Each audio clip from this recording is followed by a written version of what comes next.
Vinny, you really spent some time on these Thank today. you, This is brother. this is clearly a topic you enjoy. For everybody who doesn't know, Vinny Chopra came into this country with $7 in his pocket. He Seven. built a Oh, company seven. in real estate. Seven. I don't want to give it an extra dollar. I know, I know. What's going on today? And what was interesting about Vinny is he went and raised $220 million, bought Yes, over $1 billion of real estate. He's done everything from single family flips, duplexes to multifamily complexes, senior assisted living, large senior assisted living, over 80 units, hotels. Now you're doing a lot in hotels. You've even done yes, little RALs, converting like 10-bedroom houses into uh, house for seniors. You've done yes. memory care, Vinny. You've done a lot of things. Over 30 businesses. We go into the AI last week where we talked about And all the invested different into AI other stuff. things too. Marina. Remember, we bought the marina, we Marina, got you a recently bought a restaurant. marina. Yes, and then we have mobile home parks. One of my student, Dylan Marma, a shout out to him. I mean, he's also bought lots and lots of, mobile home parks, and I have invested in many of them. And then storage units with another brother, Gaurav, and then, that way and startups and all those kind of things. And now the AI bubble. I mean, it's not a bubble. I mean, I've been watching Davos, like they're in Switzerland, all these different interviews and everything. It was so much fun to watch them, with NVIDIA CEO and BlackRock, CEO, all their interviews last night. I spent 4 hours just watching as if I'm there in Switzerland with them. So the power now of what we can do in business, right? So you've done it in many different businesses. It seems like everything you touch wins. No. And I think it's because you understand something about marketing. Today's principle we're going to dive into is building a contagious culture inside your marketing. Why why is it that most companies don't succeed, right? Most companies are led with the entrepreneur, right? The E myth. I remember Michael Gerber talked about this. They get the seizure of like, I can be an entrepreneur, I can do it better than somebody else. But Right. this operator doesn't seem to really have a business. 3 years into the business and it falls apart. 9 out of 10 businesses fail. Your businesses all succeed, Vinny. So what is it you think you're doing differently Majority than of these them, businesses? majority of them. I would say, we try to build the company, a service company, or we buy a product, we buy real estate for certain business plan in action. We think through and we say, you know what, we're going to increase the rents, or we're going to take care of, cut down the expenses. That's all it is. We're going to increase the revenues. We're going to use the parking lot in this hotel. Nobody was charging money. We're going to charge some money now because most of the hotels upscales are charging $30-40 per night from the guests, and they are rich people, they pay for it, right? You have to park your car, it's valet or self parking. When we went to Hawaii, we had to pay $40 to park the car ourselves per day. The key thing is you figure out how to increase the revenues. Revenues don't increase by themselves. You No. got to do the marketing. You got to sell the story. You got to have the smile when you tell them that you got to pay for the parking lot and why. And then you also use the enthusiasm. So, smiling, enthusiasm, energy with the team. Who is going to tell the customer, the tourist, this is not me, right? Not my regional manager. So we need to have the leasing people or the people in the front, I call it, right? They are the most valuable team members in any part of the company where Hold they on, Vinny, say that again, because I have a company that I acquired. I didn't acquire them through a traditional means. I hired them as a consulting firm, and yes. now my portfolio is larger than their portfolio. And Mhm. so I tell them like I acquired you guys, and now I'm doing things and shifting things. But one of the things I found early on that they've shifted and changed was they were front led by operations. They were front led by maintenance, by turning units, by the draw schedule. They weren't led by marketing. They weren't led by leasing. And what ended up happening is we had a lot of really nice units that were not filled up instead of really full buildings that are also really nice. You got to do simultaneously. I'm Yes. glad you brought it up because you got to really be pumping from the leasing people. Essentially, if you have even more units to occupy, you might need two leasing people or three leasing people, and they all need to be on the sync with dealing with the prospects, dealing with the leads coming in. And as the turning of the unit is happening, we should be able to keep those units the minimum time vacant. I Yeah. just used to tell my teams, hey, every unit that's unoccupied, we lose $22.50 a day or something. Wow. You take the whole month's rent divided by 30. It's Doing not. it now. Doing it as you speak. I'm going to do that math. Yeah, look at that. I mean, these were my C class, C plus B. If it's $1,700, let's say, or let's just go to $700. Easier, Vinny, right? I'm doing 750. I'm doing Cleveland math 750, right now. It's 750 $25 a divided by day. 30. Divided Yes. by 30, it's what's that? $25 a day. You're right. It's $25 a 750 divided by day. 30. Yeah. $25 a day we are losing on every unit that's not has the resident inside. So that's what we need to talk about with the leasing people, with everybody, and have incentives. And, their whole pay structure should be based on not only hourly work, but bonuses. And they Yes. need to be really, really smiling. I just said that even a couple of weeks back too. If they're not smiling, if they're not getting up from their desk as the lead comes in, a prospective, person is coming in, their job is to do look and lease. Look, take them to I remember the time when my leasing people would show up there to the office early. They'll put balloons from the office to the model unit or whichever unit they were going to show. They'll turn on the lights. Oh my gosh. And they make sure that the lock Heat's is turned up, lock unlocked. locks. Yeah. Oh, it's so horrible to Don't take. show up to a unit where the lock doesn't open, right? That can really, really be the demise of, the whole, because what they're looking at, the prospective, and we talked about, the poles, right? Right opposite, just outside in the parking lot, next to the leasing office should be future Yes. resident parking. I mean, beautiful pole. I used to have them very ornamentally done. You could buy them, at Amazon, other places. Great American, I think, products is also very big one on that. But the big thing is you got to treat the leads as God. Guests, they're guests are God. So you give them the best experience of curb appeal, parking there, going into the leasing office and getting a big smile from the leasing manager or the assistant manager or the manager, everybody. If there is a maintenance person smiling, you got to give that feeling, hey, this apartment complex is different.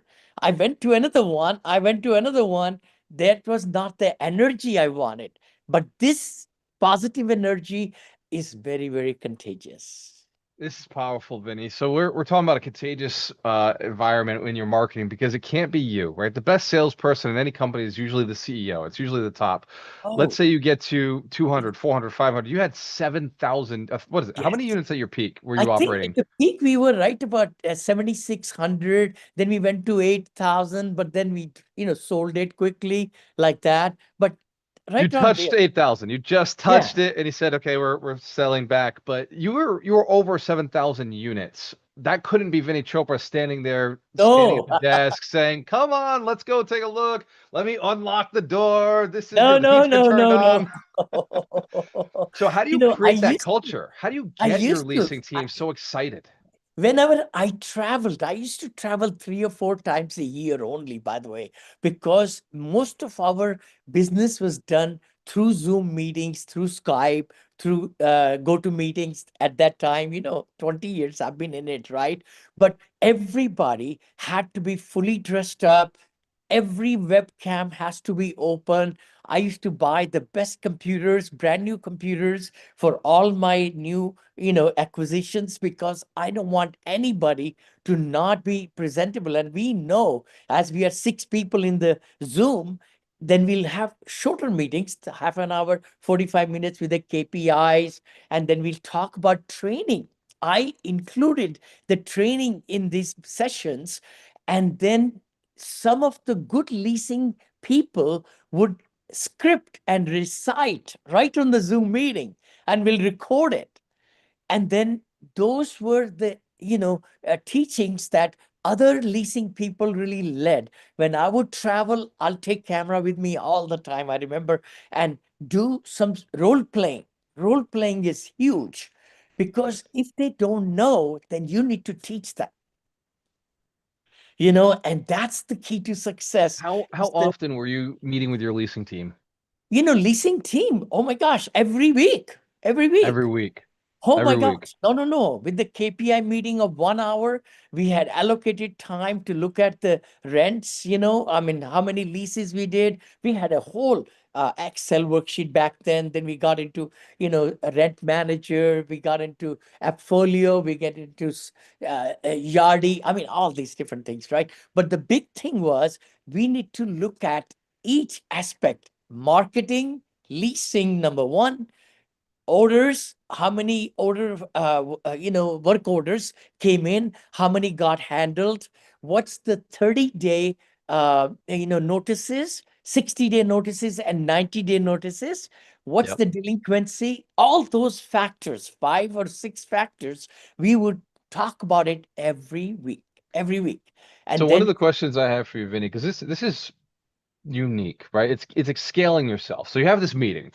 Now, after the meeting, people go back to work. They go back to their normal lives. You got leasing agents who maybe fall asleep at the wheel. They're not posting on Facebook. They're not doing their oh, job. oh And yeah. and the week goes by and the week goes by and the week goes by and you're not seeing the numbers. What do you do to create a culture that they come in, they're hired for a certain role, that you tell them I want 20 units filled a month and they're filling 25? How do you create that culture inside your sales and marketing teams? Beautiful. I think that's very, very good point. We need to have, from that KPI meeting to another meeting, follow-up meeting, where the whole subject is going to be how to lease up. What should be the script? How could the body language make a difference? What are the specials? What's the price list? What are different things? Why are we not getting, or closing ratios are low? So we need to pinpoint and let them come up with the solution. See, as a CEO, I could just interject, but what I learned was, show people how to fish rather than giving them the fish all the time to eat. No, no, no. Let them fish. Let them understand what we are trying to do, and then give them time to learn and rehearse. You see, you got to rehearse in front of the mirror, or rehearse with the manager. Leasing person should be, talking, or two leasing people talking to each other and getting better for next day and next day and next day. What will happen if they are not doing it right? The results will show. The results will That's the show. only way accountability comes, with the results. Yep. And so You what was got the to compensation inspect. package? So we You pay a got to base inspect. salary. We pay a Mhm. base salary. We provide commissions every time they close as well. Right? Uh, what are other incentives? Because those are financial incentives, right? The high fives. I know that's a really important part of culture. Mhm, mhm. This meeting seems like a place where whatever leasing agent leased the most, you obviously might congratulate publicly in front of everybody. Is that something you guys would do? Yeah, yeah, yeah. Always, always, even plaques and things. I remember, we don't manage, we manage the managers now, the Right. different companies now, because of smaller portfolios and all. But the key thing is, even the small victories, need to be acknowledged. And that's who can really do that, is the assistant manager, community manager, regional manager, who is there. We used to have asset managers, so 4 levels. To have 158 people, you got to have hierarchy. So that's how we had it. And then the key thing was, Every person is a part of a bigger team, the vision. And then we have to let them know also, for stabilized apartments, it's 90% occupancy and more. And we want to be in the 93, 94, 96, 97. If we are 100%, we are wrong, because then it's too cheap. I mean, when we say our apartments are 100% occupied, meaning our rents are low, or we are accepting, not that 2x or 2.5x their income, the qualifications, all that, right? So you got to be really looking into the nitty gritty, who is coming. And you don't want our residents to leave after, or skip. We call it skip, where they just leave overnight and haven't paid the rent for 90 days. We used to have them, quite a few, by the way, but we changed the culture. But you got to do it one piece at a time. I know it's a big subject. It That's one is. thing not taught in the internet and other thing. I wanted to write a book. There are books, by the way, apartment, management, videos are there. I remember I used to figure out or find some cool videos which are available on YouTube. And the ones I liked, I would show them in our meetings, literally. Third party selling is the best way. So people can actually emulate and say, hey, that's not coming from Vinney. These are the best practices coming from other professionals who have put these videos together. Vinney Chopra, you just gave me a tool that takes me 5 minutes to put together. I go and shop the internet, put it on a Word doc, put it in a blog, and I send this to my team and say, hey, here's somebody else telling you what to do. I Yeah. love this. This is amazing. In fact, Vinney, so you know, I'm taking this whole interview with you right now, and I'm sending this to my sales manager saying, here's how you build a culture. This is I love being able to do these topics with you because it's very relevant for me now. I have, 400 units and 150 vacancies, and Oh, I'm like, I want wow. this team to go and do the 150, work. 150. Oh, wow. Wow. 150. And when I No. started, we had 250. So All right. we're Bless you, man. progressing, but I'd like to go faster. Faster. Yes. And it's like Yes. you said, we lost tenants. So we were losing tenants at a rate of almost 15 to 18. So we go and we put 30 in, and it wasn't enough speed. And when I started looking at the numbers, I said we need more juice Oh, here. wait a minute. Wait a minute now. You hit something really good. See, sometimes by pressure or by other things, the leasing people try to bring marginal residents. And that can really be not good at all. Like if you bring 30 in, 16 leave next month and they didn't pay the rent, it's a losing proposition all the way around.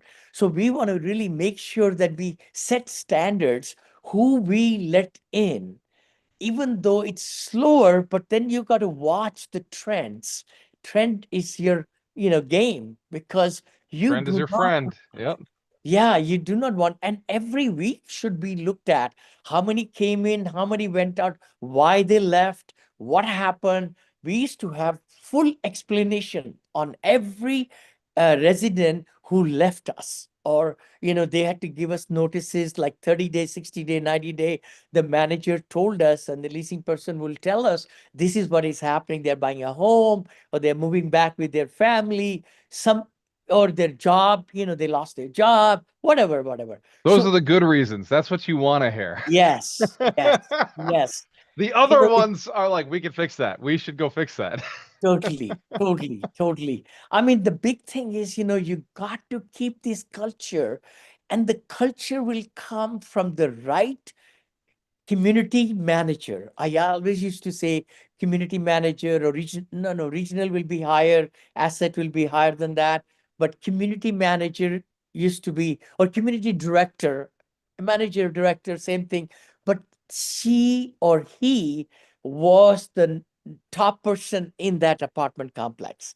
So everybody reported underneath and all that. Their mindset, their thinking, their enthusiasm, their vision needs to permeate it down to the staff. Now, I remember we used to have high HVAC tech, right? Lead tech and a porter, we call. assistant as a porter, porter.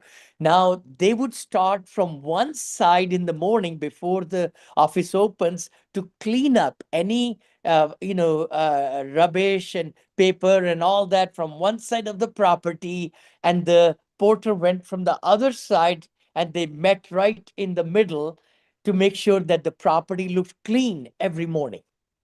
Every Upstairs, morning, your every maintenance morning. team would go out and clean the property. Yes, Yard, sir. hallways, Yes, sir. outside.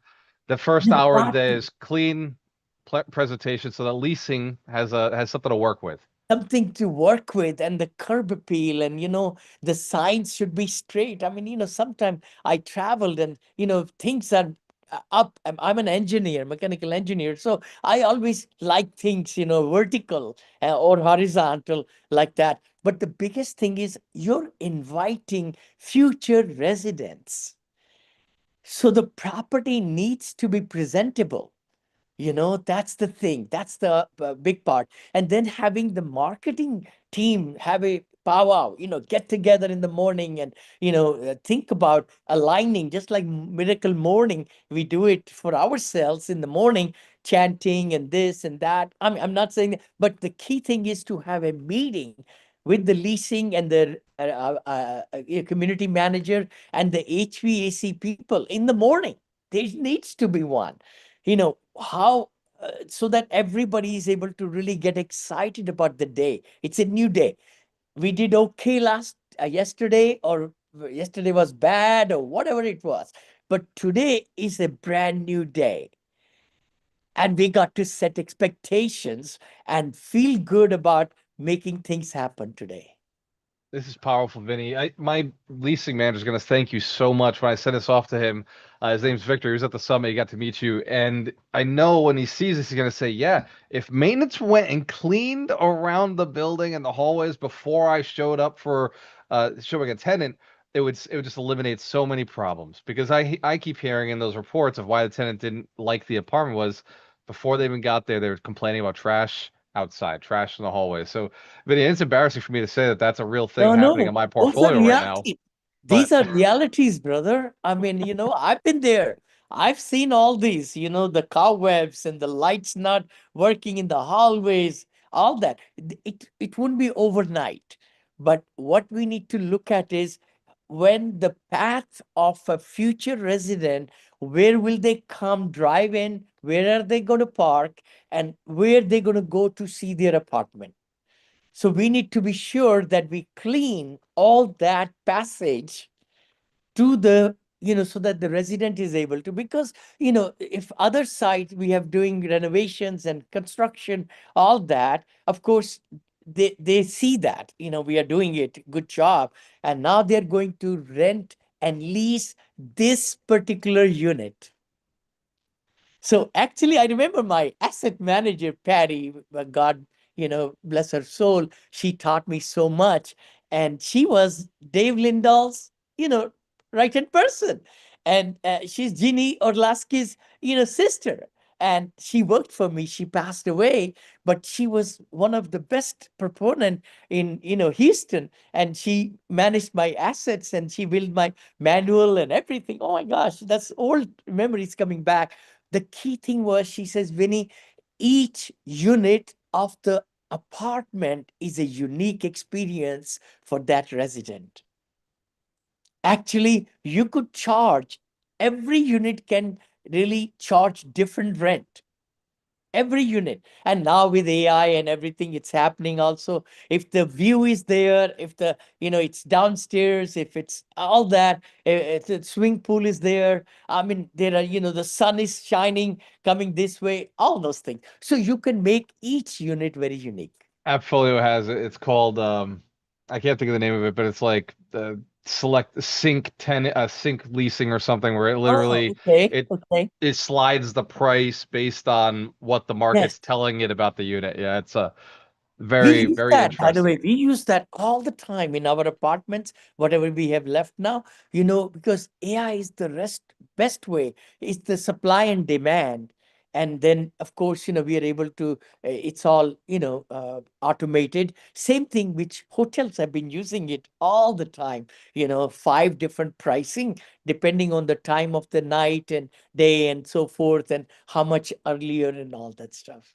So powerful, Vinny. I appreciate this. If you were to give me one more advice, piece of advice, knowing we got a lot of units that we still got to go fill, a team that is only now getting the leads. I had to go and I had to do a lot of work on the leads on the backside. How do I keep their energy up? As I'm pushing them hard, we're filling units. Maybe the unit turn team isn't quite giving them what they want right away. How do they stay yelling, being the loud voice that says, "Hey, I need this unit better. I need this unit better. I need this unit better," and also being positive in front of the customer and saying, "Yes, it's going to get done." How do we give them that culture of wanting this company to win, wanting to see these buildings back to full communities? That's a good point. I mean, Rome was not built in a day. I always say that it's a team effort.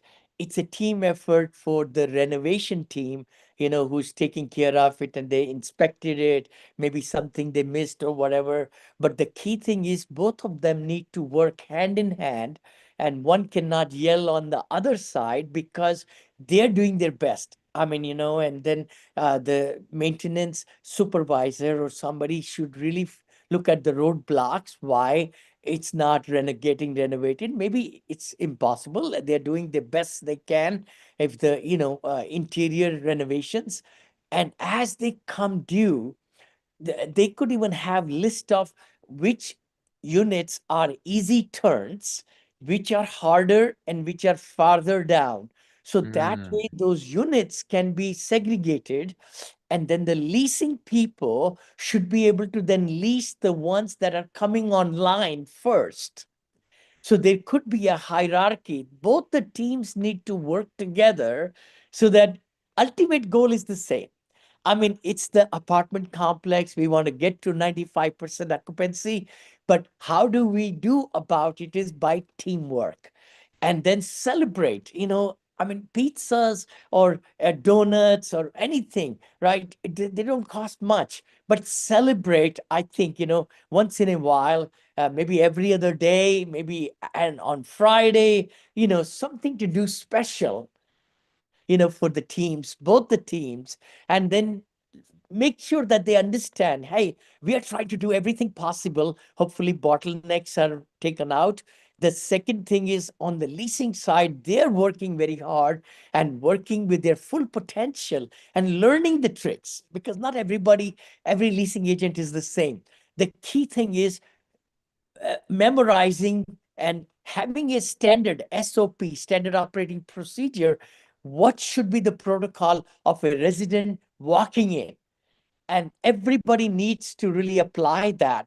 Getting up, smiling, shaking the hand, asking them few questions. And guess what? They are the same questions, because people, when they come in, they are looking for a nice place to make call their Yeah, home. nice place to call home. The questions are you ready to move in now? Are you ready to sign the lease? So are No, you I ready to mean, move in? yeah, we would love to really show you this is a great community, and our new ownership, new management, new attitude. We are renovating units, so you'll find as I show you the unit, it's going to be really nice, and I hope you like the location and everything. So, are you ready? Have you been looking at some other communities? You got to Ooh. pre-qualify and try to, it's not like closing is like a gate. If there are 4 or 5 gates, you got to close each gate. And then the last one is not procrastination, but making a decision. And that's you do it by look and lease. We have a special going on. We got the wheel of fortune, whatever. Remember, we used to have gifts and all that stuff. I mean, there are different ways to do it. But the big thing is you got to be always thinking, always be closing, ABC. You got to be always closing, but ask them questions. What's their, what brought them there? Did they look at the marketing? Did somebody refer them to them? So those questions will tell us a lot about their thinking, and then of course, are you looking for 2 bedroom, 1 bedroom with 2 bath, what size of family I mean, all these. I'm not saying anything different. I mean, we could even just find the best of the best 5 questions by asking Gemini, you know, and Gemini is going to list out even better than me, because that's going to pull out a lot of good information over the internet and concisely put in those questions, and then we could share those questions with leasing people so that they understand these are the questions I need to ask. Vinny, I couldn't stop you. We were supposed to cut off 4 minutes ago, but you just that last 4 minutes, I'm copying that straight into the chat with my team. This is content for me for my sales team all month long. Next 90 days, a heavy lease up. We got out of the holidays. Christmas is over, New Year's over, and everybody's got their checks for rent, and now we're just driving them into buildings. So Vinny Chopra, if you got value out of this, if you learned something from Vinny, there's a lot more to learn. He's got his website up, vinnychopra.com. He does a training. You go to vinnychopra.com/events. He also has books. He's written now 4 books. If you want to learn more about his books, get some free books, go to vinnychopra.com. And if you want to learn more about the 100 millionaires and how we're building millionaires, go to Yeah, ibuildmillionaires.com.